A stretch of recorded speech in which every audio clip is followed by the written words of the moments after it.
A man has claimed that COVID-19 shrunk his penis. That's right. And there may actually be some science to this. So I'm just going to go through this article here in the New York Post. There's, if you look this up, many articles about this, but I'm just going to use New York Post here. So their headline, man claims his penis shrank 1.5 inches. COVID, can I say this word on YouTube? I don't know, but you know what that means. COVID penis is real, say docs. So let's read through this. So talk about getting the short end of the stick. Ha ha ha. New York Post, very funny.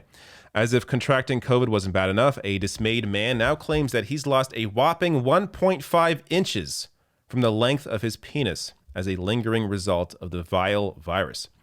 Quote, my penis has shrunk, lamented the griping guy in a letter to the How to Do It podcast this week. So let me just stop right there.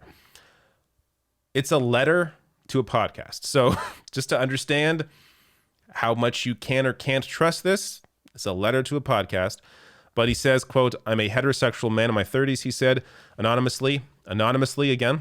How much can you trust this? But we'll get to the science. Only referring to himself as coming up short. In July of last year, I contracted COVID and was very sick. When I got out of the hospital, I had some erectile dysfunction issues, he added. The purportedly once well-endowed man went on to explain that prior to his diagnosis, he boasted an above-average sized tool. That's not him, but dramatization of what he may look like. But much to his chagrin, his formerly impressive privates have since lost their luster. Quote, the erectile dysfunction gradually got better with some medical attention, but I seem to be left with a lasting problem, he confessed. Before I got sick, my penis was above average. Not huge, but definitely bigger than normal. Now I've lost about 1.5 inches and become decidedly less than average. He claimed that a medical advisor had attributed his pecker problems to vascular damage caused by COVID and was warned that the impairment was likely permanent. There he is at the doctor office. Again, a dramatization. It's just funny how they insert these like stock images throughout this article. Quote, it shouldn't really matter, the man wrote, but it has had a profound impact on my self-confidence and my abilities in bed. I know that you can't give me back my missing length and girth. Whoa. Length and girth? We should have separate measurements then. So 1.5 inches and what in terms of girth? We don't know about the girth, but so it's missing length and girth. But I was wondering if you could give me any advice on what to do now. In response to the dude's desperate plea for penis help, Dr. Charles Welliver, a urologist and director of men's health at Albany Medical College, New York, confirmed the rare but real havoc COVID can wreak on a man's unmentionables. So apparently it's rare but real. Quote, you can connect the dots, the physician told Slate, of the virus correlation to ding-a-ling disorders.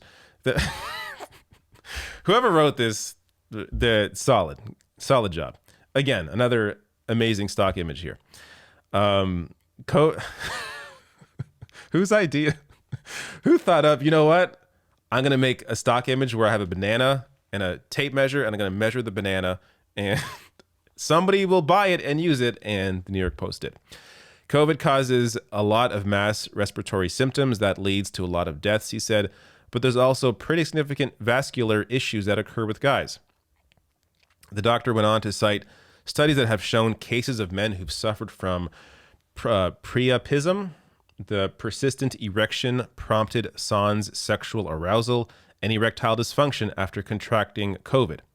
Another stock image here. When guys get erectile dysfunction, they get a lack of erections for a while, and when that happens, they actually do get some shrinkage, he added. So, okay, yeah, obviously. And his commentary on miniaturized members was backed by Dr. Ashley Winter, a urologist in Oregon, who insisted COVID penis is a real thing.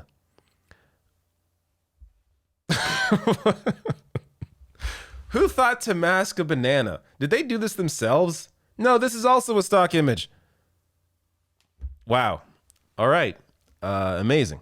I don't know how you came up with that one, but that's, you can find anything on Getty Images. All right. Quote, the main reason that we think this occurs is something that we call endothelial dysfunction, she explained. That's because the cells that line your blood vessels, and they're really important for the function of many different organs. Okay, that makes more sense now. The healthcare pro went on to note that when COVID infects those vital cells, it can take a toll on a number of organs. Quote, and because the erection is blood flow events, when those blood vessels are affected, you can get erectile dysfunction, she said. However, despite the prognosis coming up short, received from his doom and gloom doctor, both urologists agreed that rehabilitative practices like doing penis push-ups or purchasing a penis vacuum could restore length over time. I thought this was just like a gimmick. This actually works. Unbelievable. A typical regimen would be starting something like Viagra or Cialis to improve blood flow, advised Winter. Another thing would be to buy a penis vacuum device and do penis exercise with it, or penis. Okay, I don't know. I don't know what penis push-ups are. I don't know what that means. Penis push-ups? She also suggested stretching the penis with the. This goes deeper than I didn't finish the whole article when I read this initially, so this goes a lot deeper than I realized. She also suggested stretching the penis with a traction device named Restore X, which he says has reportedly elongated, shortened wee-wees by 1 to 2 centimeters with consistent use. Sounds kind of painful. These are easy things that you can do at home to either prevent shortening or actually get back length that you've lost, she assured. So to make a long story short, just hang in there, guys. There's hope. Who wrote this? I just want to give them credit here because this is well written. Asia Grace. Good job. Fantastic. So there you go. This is real. Your penis can shrink from COVID-19. This is also, by the way, a reminder why we can't get bogged down on certain very specific topics like myocarditis.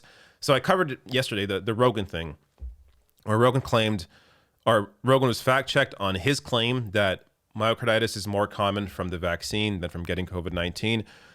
The reality is there's a lot of data showing, well, the opposite, first of all, but there's some data showing what Rogan was saying, but there's more data showing that actually the vaccine increases your chances more of myocarditis. But even, that's why we can't get bogged down in like that little conversation about myocarditis, because everything else with COVID, be it death, be it long COVID, be it penis shrinkage. I mean, there are so many other impacts from having COVID-19 that you can't simply say, is it worth getting the vaccine? Yes, it's worth getting the vaccine. You have to listen to the body of science, the vast majority of scientists, what they are saying, and they are saying, get the vaccine. So get the vaccine. Now, this guy, maybe he was vaccinated and got COVID and has, penis shrinkage. Who knows? But if you have the vaccine, you are more likely to protect yourself from severe illness. And I would assume as well, severe cases of penis shrinkage, if that's something that you're worried about.